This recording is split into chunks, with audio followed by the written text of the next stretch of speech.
नेहमीचे तो पावसाळा आणि त्यासोबतच सुरू होते ते मुंबई नाशिक महामार्गावरील भिवंडी ठाणे बायपास रस्त्याने वाहतूक कोंडीला सुरुवात होते.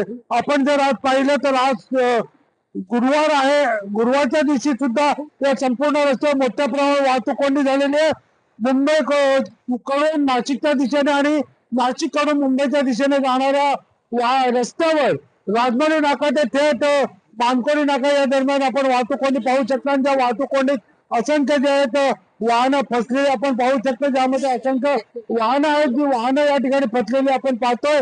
ज्या पद्धतीने आपण जर बघितलं पद्धती आपण पाहिलं तर ही वाहतूक कोंडी या ठिकाणी तर किती वेळ लागला इथे यायला? ट्रॅफिक मध्ये कुठून कुठून निघाले?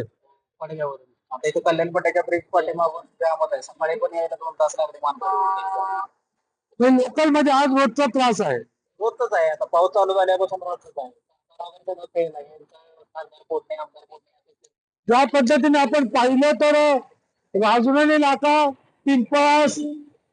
पिंपळ तसेच मानकोली नाका या दरम्यान संपूर्ण वाहतूक कोंडी झालेली आहे.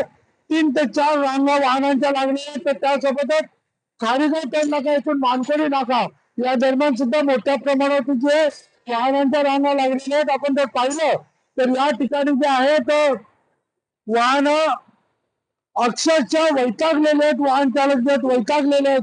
ज्या पद्धतीनं या ठिकाणी त्यांना प्रवास करायला वेळ लागतो त्या वेळेमुळे त्यांचा जीव जो मेटाकुटीला येतोय.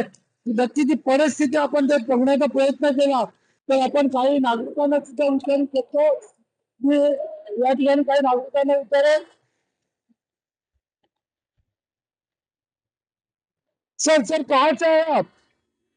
हाँ, कल्याण से।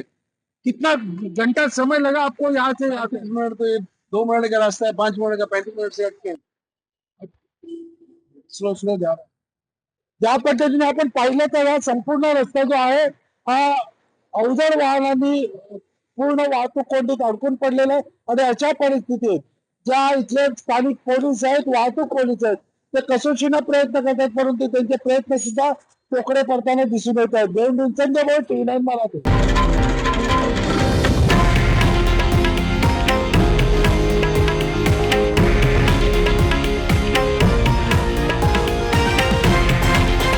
हे आहे देशातील नंबर 1 न्यूज नेटवर्क आणि आपण पाहत आहात TV9 मराठी, एकमेव.